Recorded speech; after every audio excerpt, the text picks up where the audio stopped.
بسم الله الرحمن الرحيم الحمد لله والصلاة والسلام على رسول الله وعلى آله وصحبه من اهتدى بهداه أما بعد أيها الإخوة. Donc nous étions arrivés à la troisième étape que Ilm Usul al-Fiqh a rencontré chez Ahl Sunnati wal Jama'a. Cette période et cette étape commence au début du 8e siècle de l'Hijra al-Nabawiyya ala sahibiha afdalu salati wa ahsanu taslim et se termine à la fin du 10e siècle de al-Hijra à peu près. Cette marhala, cette étape, a vu apparaître deux imams que l'humanité n'oubliera jamais. Deux imams dont la grandeur est connue de tous et par lesquels Allah a préservé la voie d'Ahl Sunnati wal Jama'a, le manhaj de Ahl Sunnati wal Jama'a, et par lesquels il a réformé sa religion. Jaddada bihima dinahu.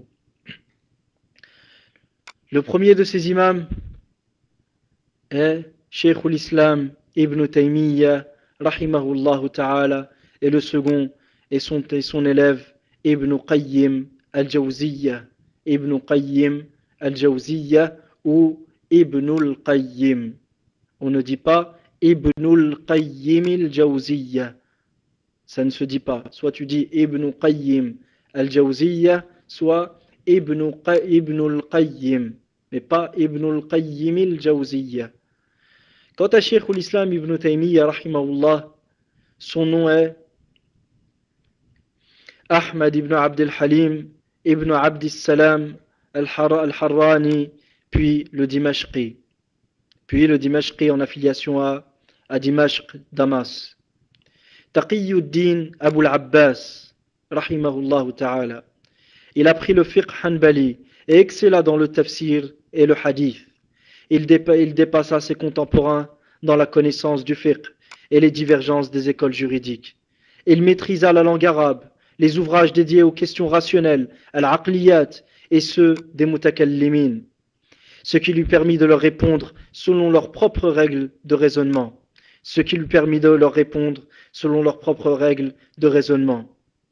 Faisant ainsi triompher la sunna du messager d'Allah sallallahu alayhi wa sallam. Dans son effort pour la religion d'Allah, il fut opprimé et emprisonné, et il composa un grand nombre d'ouvrages, rahimahullah ta'ala, parmi lesquels Minhaj al-Sunnati al-Nabawiyya.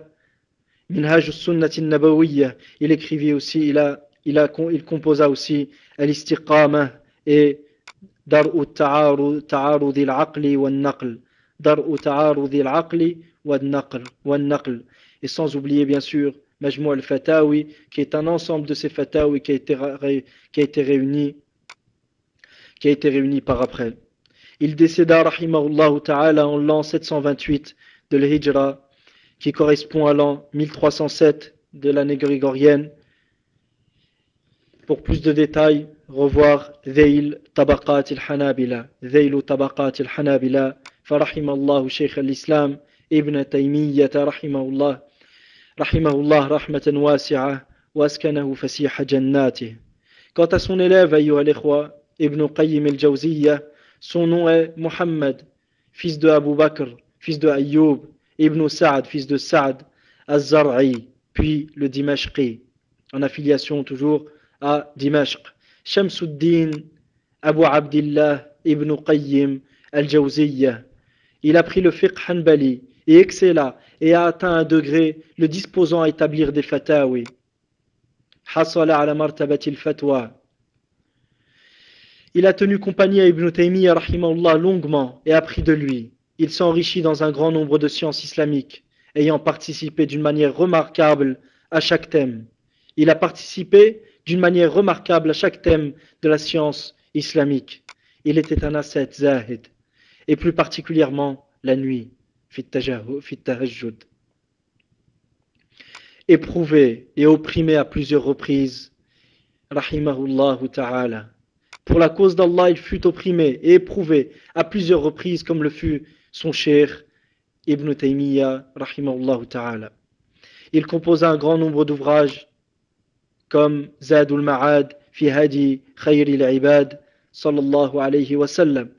Et aussi الصواعق المرسلة على الجهمية والمعطلة.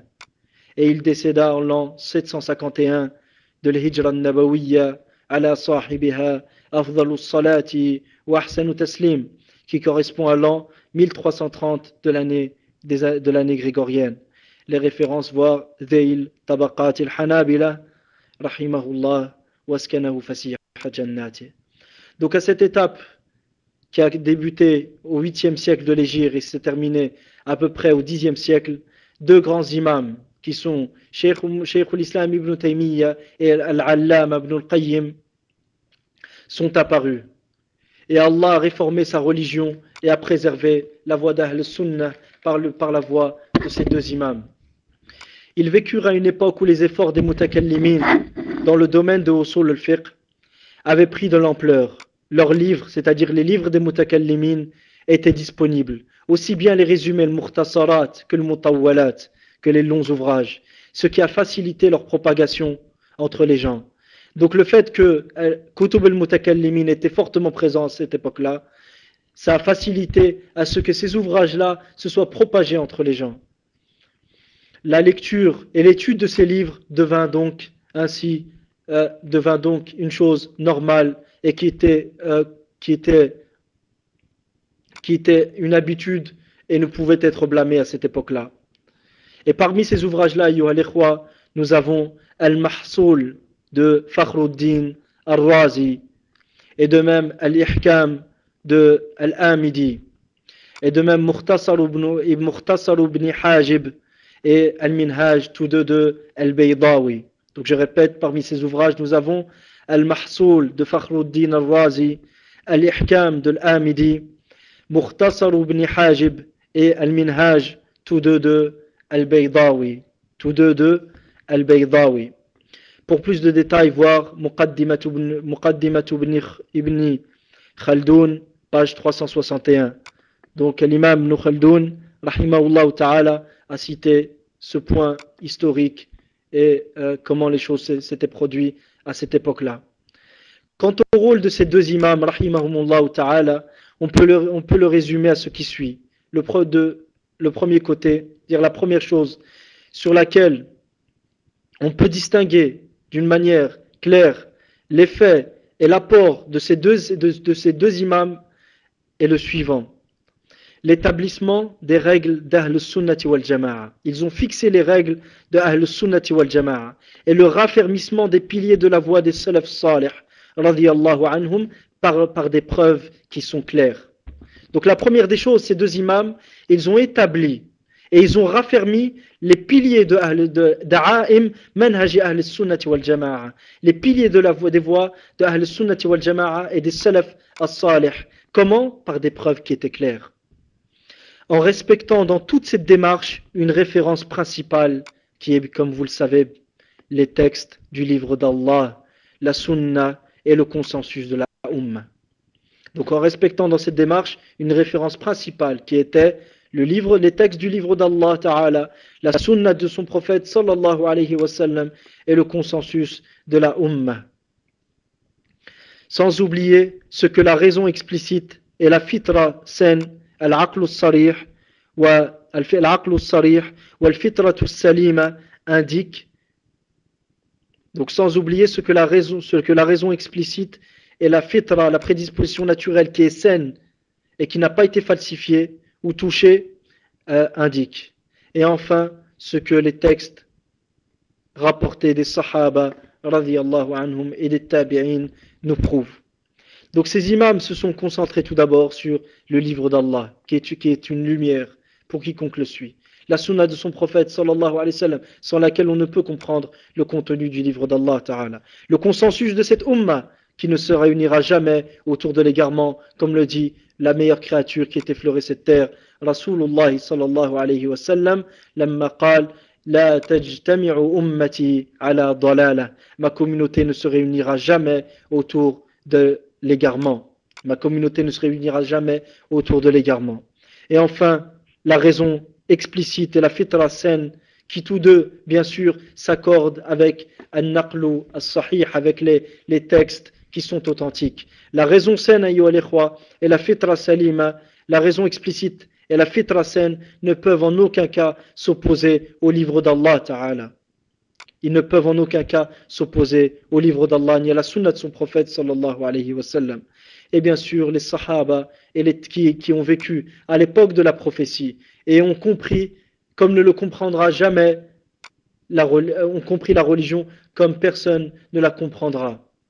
Donc les sahaba l'ont compris d'une manière et d'une clarté que nul ne saurait atteindre. Que nul ne saurait atteindre. Car ces derniers avaient la langue arabe comme elle était réellement avant que ne l'atteigne et ne la touche ce qui l'a touché par après, comme falsification, et lorsque la philosophie est apparue, et d'autres choses qui sont apparues, comme aujourd'hui lorsqu'on voit que les ennemis d'Allah Ta'ala font tous leurs efforts pour que ce qu'on appelle soit, ce qui est appelé certaines fois ad-darija ou al-ammiya, les dialectes des différents pays prennent le dessus sur la langue arabe. À tel point, ayyuha al-ikhwa, que lorsque quelqu'un vient à parler la langue arabe, on se moque de lui.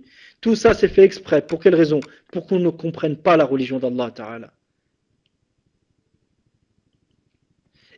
قال الله عز وجل إنا أنزلناه قرآنا عربيا غير ذي عوج. Nous l'avons révélé comme étant un Coran, un livre qui est récité en langue arabe.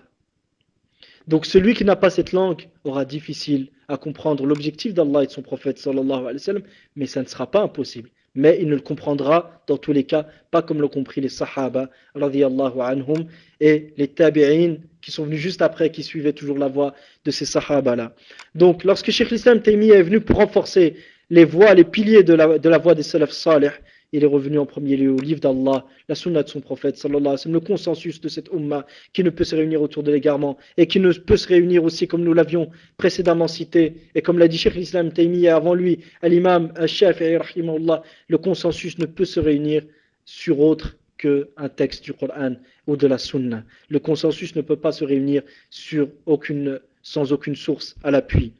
Et bien sûr les textes des sahaba et des tabi'in dont les fitras, les prédispositions naturelles étaient encore saines et les raisons n'étaient pas falsifiées par les déchets de la philosophie grecque qui est apparue par après et dont les ouvrages ont été traduits et qui étaient présents dans tous les marchés dans les terres d'islam et qui petit à petit ont emmené au fitan que la communauté a rencontré, telles que celles apportées par les Mu'tazila et l'Asha'ira ou al-Jahmiya et d'autres min al-Bid'a parmi les gens de l'hérésie.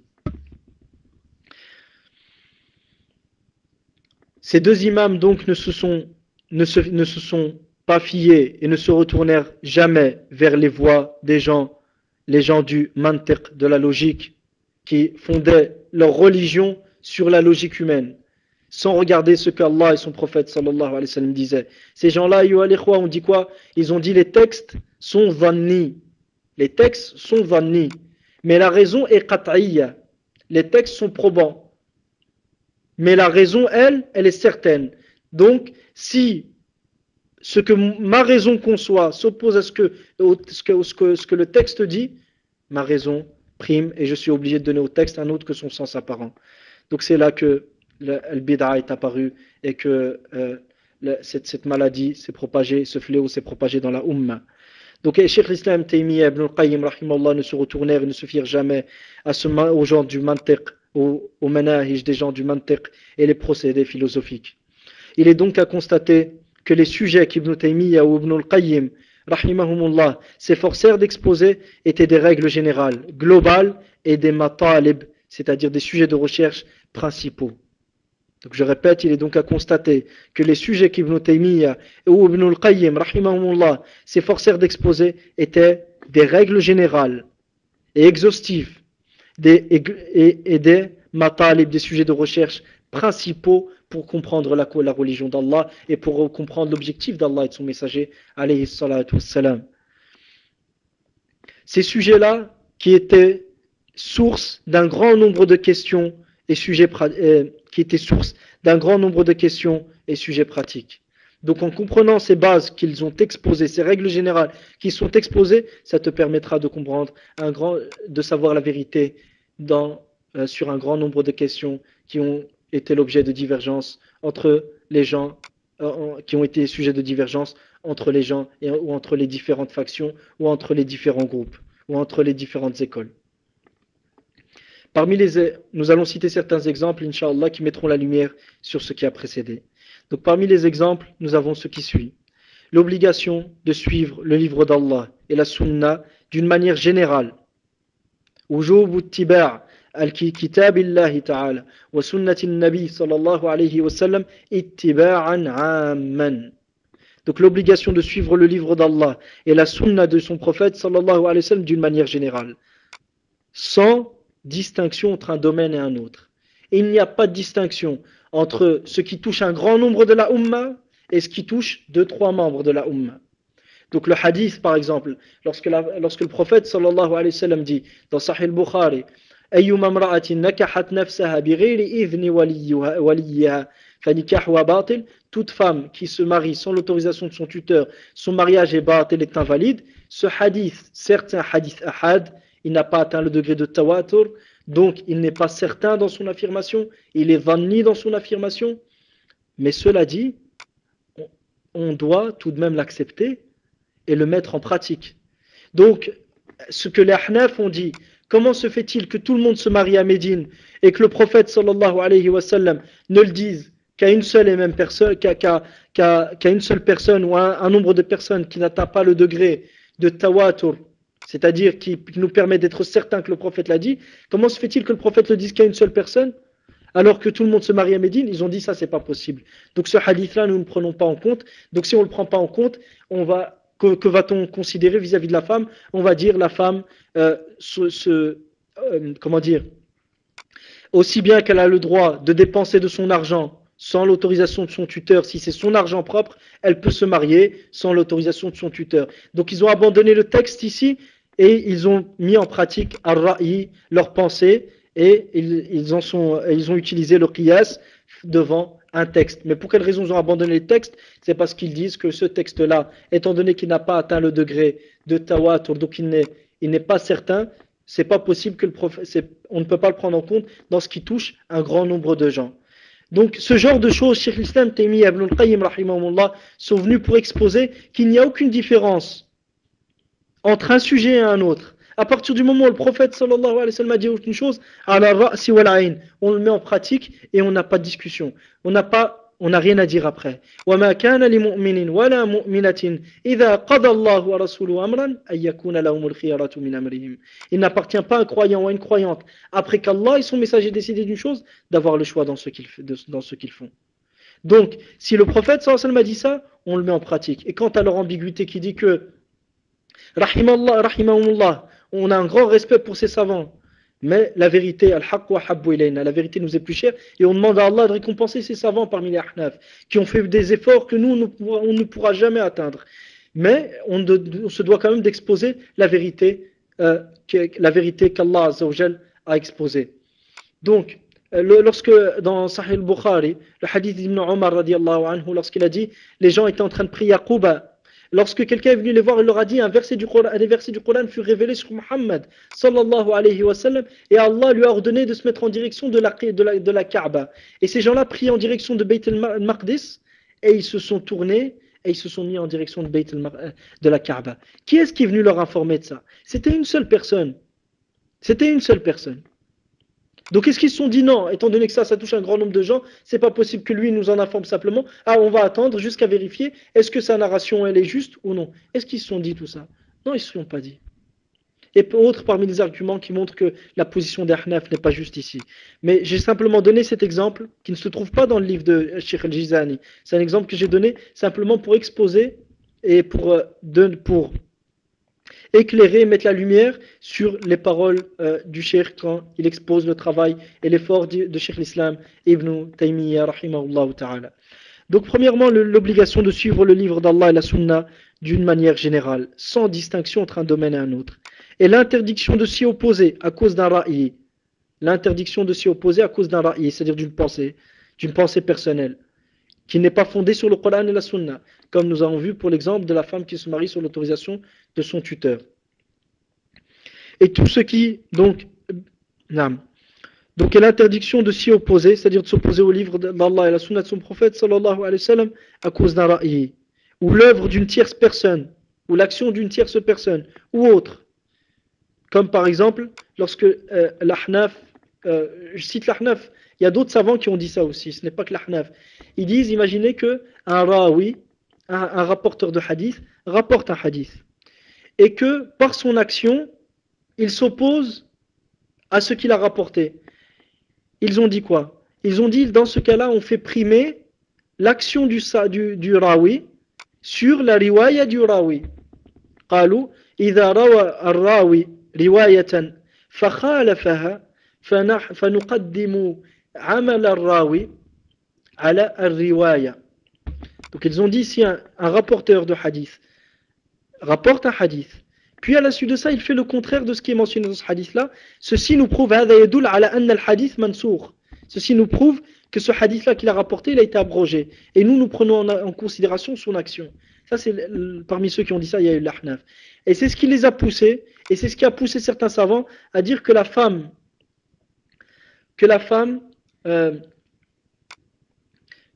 peut se marier sans l'autorisation de son tuteur. Pour quelle raison?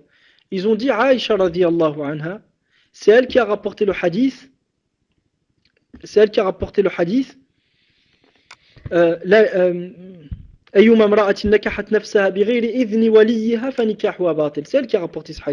Puis son frère Abdurrahman était parti en voyage et elle a marié sa fille, la fille d'Abdurrahman, elle l'a mariée sans qu'Abdurrahman ne le sache.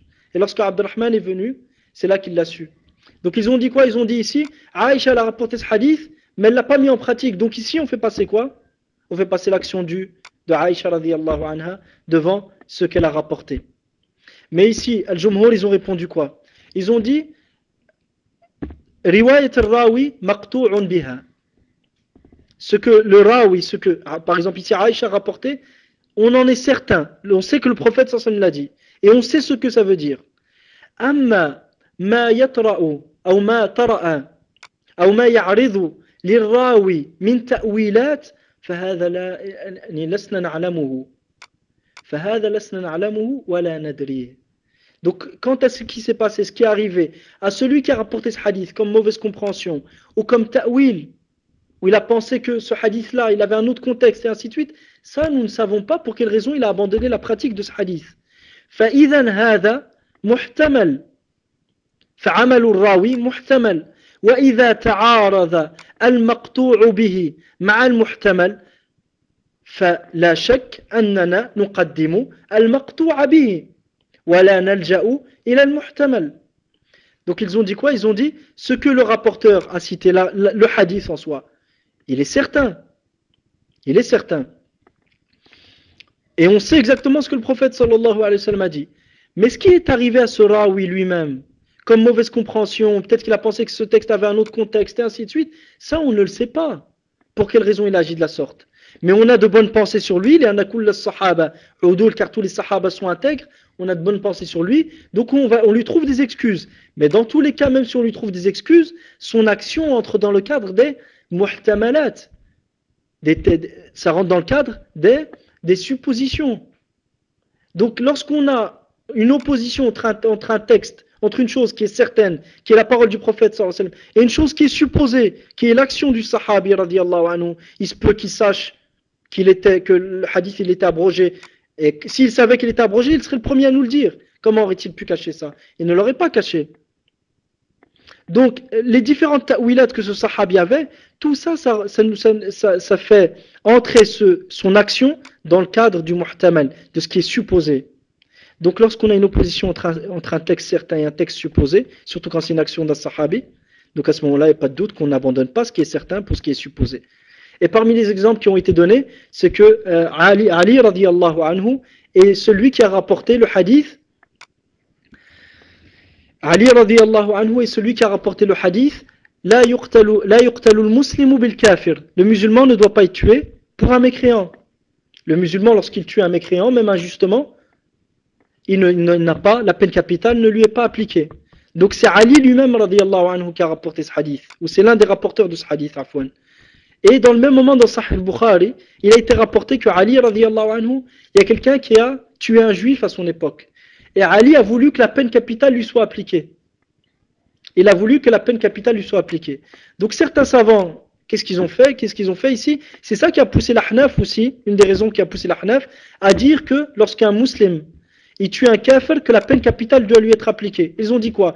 Ils ont dit Ali, certes, il a rapporté ce hadith, ولكنه خالفه فنقدم عمل الراوي أو ما عمله الراوي على روايته وعمل الراوي يدل على أن الرواية إما منسوخة أو غير ذلك ويعني الذي يغلب على ظني أنهم يقولون بأنها منسوخة. Donc qu'est-ce qu'ils ont dit? Ils ont dit ici, Ali radiallahu anhu, il a rapporté ce récit, mais il ne l'a pas mis en pratique. Donc dans ce cas-là, ça montre que ce texte qu'il a rapporté est soit abrogé, soit autre. Et ce dont je me souviens, parce que tout ça c'est tiré d'une risala de Cheikh Abdel Karim al-Namla sur Amal al-Sahabi, إذا خالف الحديث النبوي. Donc l'action d'un sahaba lorsqu'elle s'oppose au hadith prophétique, c'est une risala très profitable de Cheikh Abdel Karim al-Namla, waffaqahu Allah li kulli khair.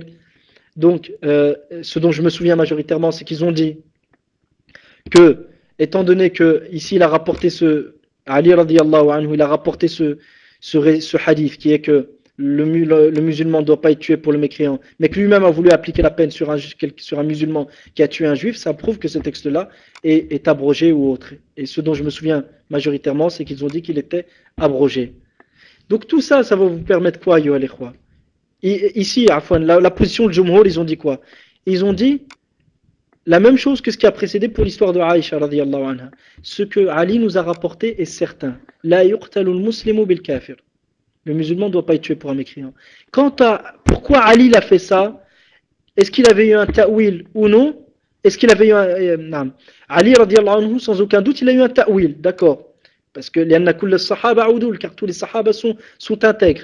Donc, pour quelle raison le sahabi s'est-il opposé à ce hadith? Il n'y a pas de doute qu'il ne s'y opposait. Il ne s'est pas opposé volontairement. Donc, il est victime d'un ta'wil. Taïb. Mais ce ta'wil-là, nous ne le savons pas. Donc, qu'est-ce qu'on fait? Ici, l'action de Ali rentre dans le cadre du muhtamal. Et le hadith est qat'i. Donc, est-ce qu'on abandonne un muhtamal pour un dhanni? Est-ce qu'on abandonne un muhtamal pour un dhanni? Je vous laisse répondre, les khois. Est-ce qu'on abandonne un qat'i pour un dhanni ou un sarih, quelque chose d'explicite pour quelque chose de supposé majoritairement, de muhtamal de supposé? Est-ce qu'on l'abandonne? طيب جزاكم الله خيرا. Donc ici, donc le Jumhur, ils ont dit quoi? Ils ont dit donc l'action de ce qu'a fait Ali radiyallahu anhu, on ne le prend pas, on prend quoi? On prend ce qu'il a rapporté. Donc, lorsque Cheikh l'Islam Ibn Taymiyyah rahimahullah, il est venu et qu'il a établi l'obligation de suivre le livre d'Allah et la sunna du messager d'une manière générale, c'est-à-dire sans aucune distinction entre un domaine et un autre, et l'interdiction de s'y opposer à cause d'un ra'i ou l'œuvre d'une tierce personne, comme les exemples qu'on a cités ici, ou autres, son travail était plus qu'important. Car il nous permet aujourd'hui de comprendre le fiqh d'une manière générale, et il nous permet aussi, vous savez quoi, les khois, ça te permet de savoir pourquoi les savants ont divergé. Et ça te permet de leur trouver des excuses. Et de savoir que c'est des gens qui craignent Allah, Inch'Allah ta'ala. Et c'est des gens qui cherchent la satisfaction d'Allah. Et que certaines fois, si tu n'avais pas réponse aux ambiguïtés dont ils ont été victimes, tu serais le premier à soutenir ce qu'ils ont soutenu. Tu serais le premier à soutenir ce qu'ils ont soutenu. فرحم الله أهل العلم وجزاهم الله خير الجزاء على ما قدموه للإسلام والمسلمين. Qu'Allah récompense donc les gens de science pour ce qu'ils ont fait pour l'islam et pour les musulmans. Et nous autres, لسنا إلا عالة عليهم. Nous sommes derrière eux et nous puisons des sources qu'ils nous ont laissées. Jazahumullahu khairan.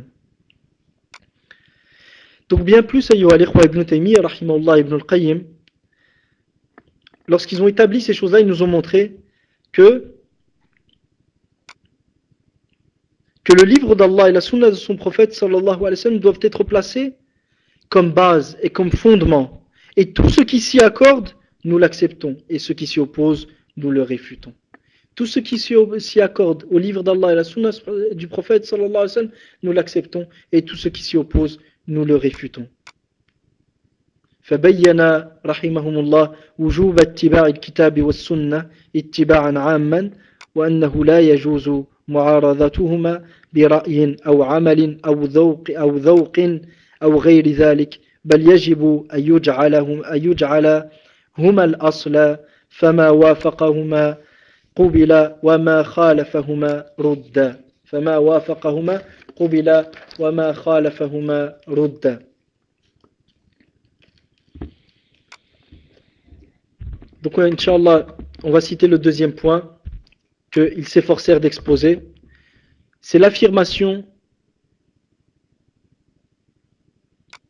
que le livre d'Allah Ta'ala, la sunna du prophète sallallahu alayhi wa sallam, et le ijma', le consensus de cette umma, sont des usul, des fondements infaillibles qui orientent vers la vérité, qui guident vers la vérité. Le livre d'Allah, la sunna de son prophète sallallahu alayhi wa sallam et l'ijma', lorsqu'il est établi d'une manière certaine, et bien sûr il ne s'établit que sur le Coran et la sunna, sont des fondements infaillibles qui orientent et qui guident vers la vérité. Nous pouvons se contredire. Tu ne trouveras jamais une contradiction entre un texte explicite et un texte qat'i du Coran et un autre texte qat'i du Coran. Tu ne trouveras jamais ça. Et quand on dit qat'i, c'est aussi bien qat'i dilala que qat'i thubut. Tous les textes du Coran sont qat'i thubut, mais ils ne sont pas tous qat'i dalala. Tous les textes du Coran sont donc certains dans leur affirmation, mais ils ne sont pas tous certains dans leur indication. Donc tu ne trouveras jamais de contradiction entre un texte qat'i et un autre texte qat'i. Et c'est pareil pour la sunna. Et le qiyas valide s'accorde dans tous les cas au texte et ne peut s'y opposer. Le qiyas, lorsqu'il est sahih, il s'accorde dans tous les cas au texte. Il n'y a pas de qiyas de nas في مخالفة على هذا القياس على مخالفة نعم.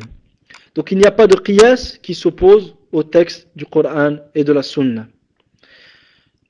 فبين كذلك رحمهم الله تعالى أن الكتاب والسنة والإجماع وإجماع الأمة أصول معصومة تهدي إلى الحق لا يقع بينهما تعارض وأن القياس الصحيح موافق للنص أيضا وأن القياس الصحيح موافق للنص أيضا. La troisième chose, l'affirmation que les savants, lors de leur démarche d'effort d'interprétation, à l'ijtihad, ont forcément des causes qui les menèrent à leurs avis. Ils ont forcément des causes qui les ont menés à leurs avis. Et des excuses justifiant leur opposition au contenu de certains textes. Et des excuses justifiant leur opposition au contenu de certains textes.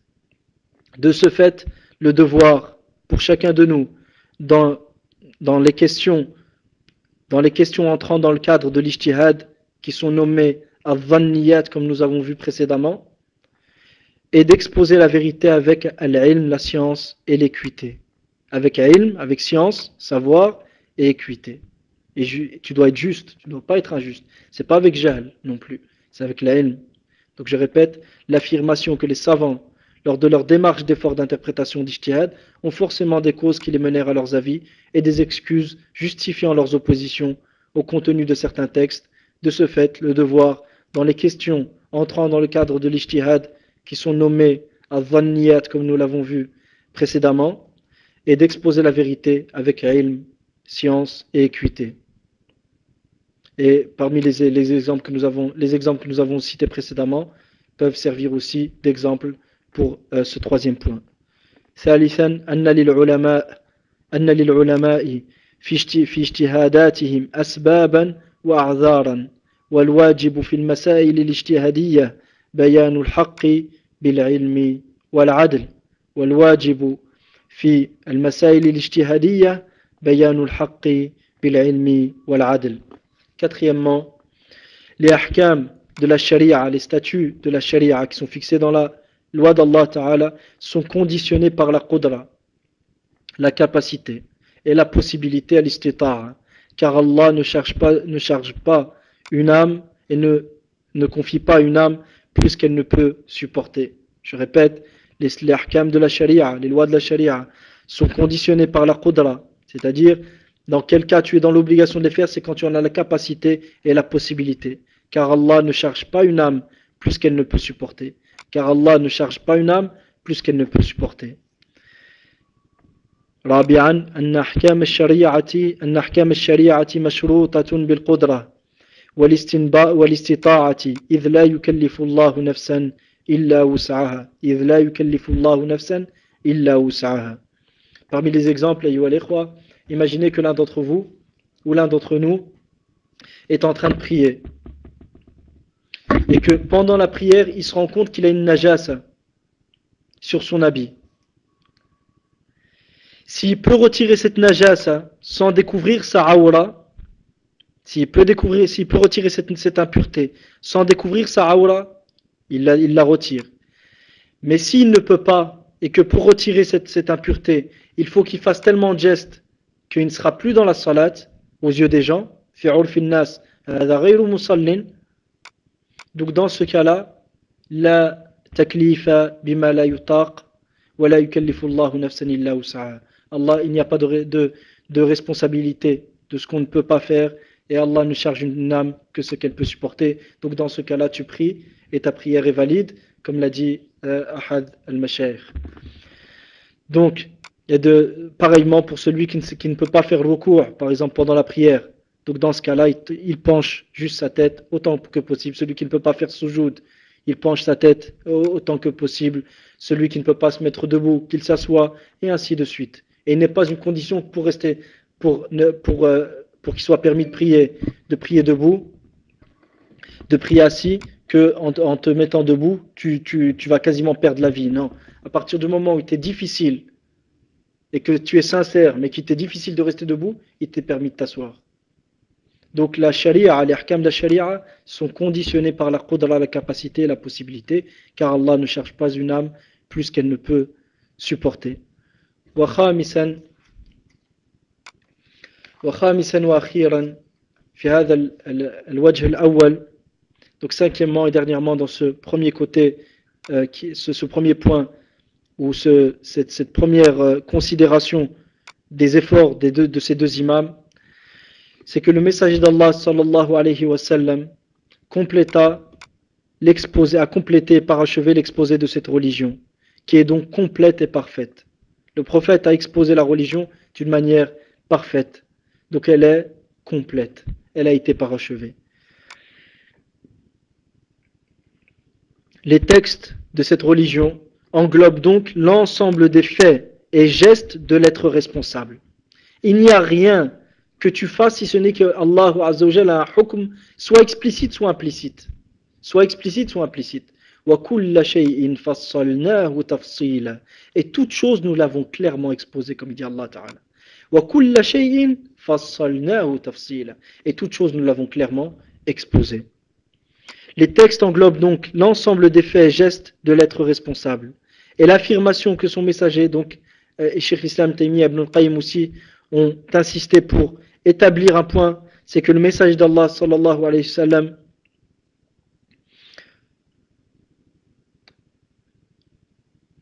que le message du message d'Allah sallallahu alayhi wa sallam est général et s'adressant ainsi aux hommes et aux djinns. Le message du prophète sallallahu alayhi wa sallam est général et il s'adresse ainsi aux hommes et aux djinns. وخامسا وأخيرا أن الرسول صلى الله عليه وسلم أتم بيان هذا الدين فالدين كامل والنصوص محيطة بأفعال المكلفين وأن رسالته صلى الله عليه وسلم عامة للثقلين وهي ضرورية للخلق. Et ce message aussi, une chose, c'est qu'il est une nécessité. Donc le message du prophète sallallahu alayhi wa sallam, qui est une nécessité pour la création, pour obtenir le bonheur, est général et il s'adresse ainsi aux hommes et aux djinns. Ici se terminent les paroles de Cheikh Al-Jizani, et la prochaine fois, Inch'Allah ta'ala, nous verrons la deuxième considération selon laquelle, ou la deuxième optique par laquelle nous pouvons observer les efforts de ces deux imams à cette troisième étape qui a duré du 8e siècle de l'Hégire jusqu'au 10e siècle de Al-Hijra al-Nabawiyya ala sahibi afdalus salat wa ahsanu taslim. Donc ici se terminent les paroles de Cheikh al-Jizani. Et juste par rapport à ce qu'il a dit au 5e point, vous avez vu la crise mondiale. Leur système tout entier est tombé à l'eau. Et si jamais les gens ne font pas de crédit, si les gens arrêtent de faire du riba, on revient, ça va être la famine en Europe et en Occident entièrement. Ils ont suivi une voie qui est contraire à celle d'Allah Ta'ala et ils ont abandonné cette rahma qui leur a été offerte. هذه الرحمة المهداة. Si jamais ils s'y étaient attachés, ils n'en seraient pas arrivés là où ils en sont. Mais si jamais le monde aujourd'hui, occidental comme il vit, si jamais il s'arrête de faire juste des crédits, c'est fini pour eux. Aujourd'hui, l'argent n'existe pas, il n'y a plus d'argent dans le monde. Concrètement, l'argent qui est présent aujourd'hui ne correspond pas au niveau d'or présent dans le pays. Lorsque tu vas faire un crédit à la banque, qu'Allah vous en préserve, mais lorsque quelqu'un va faire un crédit à la banque, c'est lorsqu'il a fait le crédit que l'argent est fabriqué. L'argent n'existe pas avant. Donc, leur système est fondé sur al-khayal, sur de l'illusoire. Le jour où il va tomber, ils vont se retrouver dans une situation où ils ne sauront pas quoi faire. Qu'Allah nous en préserve, nous, walillahi alhamd. Le prophète, Allah nous a envoyé Muhammad alayhi salatu wassalam. Il est venu pour nous exposer comment vivre, comment être heureux, ce qu'il faut faire, ce qu'il ne faut pas faire, pas pour nous faire du mal, pas pour nous rendre les choses difficiles, mais pour qu'on soit heureux. Pour qu'on soit heureux. Allah Azza wa Jalla dit وَمَنْ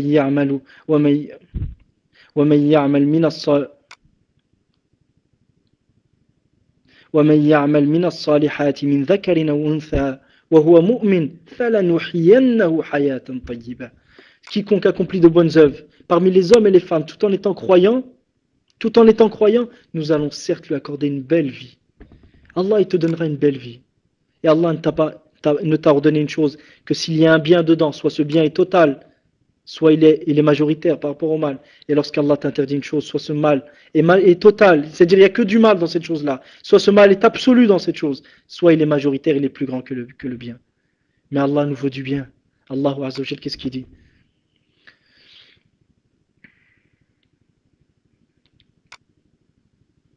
Wallahu yuridu an yukhaffifa ankum. Et Allah veut vous alléger les choses. Wa khuliqa al-insanu da'ifa. Allah veut vous alléger les choses, mais l'être humain fut créé faible.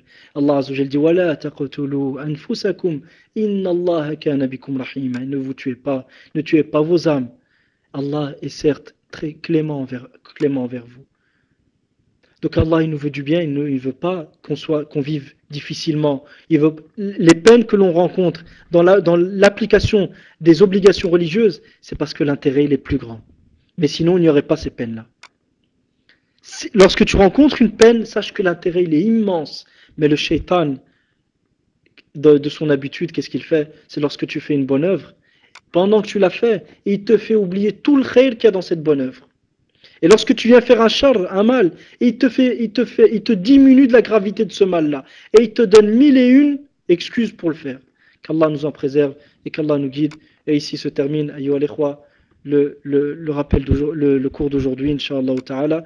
Et la prochaine fois, nous verrons la suite de la 3e étape. As'alullah azza wa jal an yanfa'ani wa iyyakum bil ilmi nafi' wa sallallahu yu'allimana ma yanfa'una wa an yanfa'ana bima 'allamana wa yazidana 'ilma. Je demande à Allah de nous apprendre ce qui nous est utile et de nous permettre de profiter de la science utile. Sallallahu azza wa jal itahhira qulubana min an-nifaq wa a'malana min ar-riya' wa alsinatana min al-kadhib. Je demande à Allah de purifier nos cœurs de l'hypocrisie, nos langues du mensonge, nos actions de l'ostentation. ونسأله تبارك وتعالى يرزقنا الحسنى. Nous demandons à Allah تبارك وتعالى de nous accorder une belle fin. اللهم انصر من نصر دينك واخذل من خذله ولا تجعلنا من المخذلين ولا من المخذلين. اللهم انصر حفظة الحسين يا رب العالمين. وصل اللهم على نبينا محمد وعلى آله وصحبه أجمعين والحمد لله رب العالمين. Et tout ce qui a pu être juste ne vient que d'Allah seul. Toute erreur, oubli ou omission ne vient que de votre frère et du shaitan. Et Allah et son messager en sont innocents, en sachant que cet effort est un effort humain dans lequel il y a sûrement des erreurs. Donc si quelqu'un voit une erreur, qu'il la transmette billati ahsan, de la plus belle des manières. Et Inch'Allah, il ne Inch'Allah, il sera accueilli de la plus belle des manières aussi. Wa barakallahu fikum, wallahu ta'ala a'la wa a'lam. Wassalamu alaikum wa rahmatullahi wa barakatuh.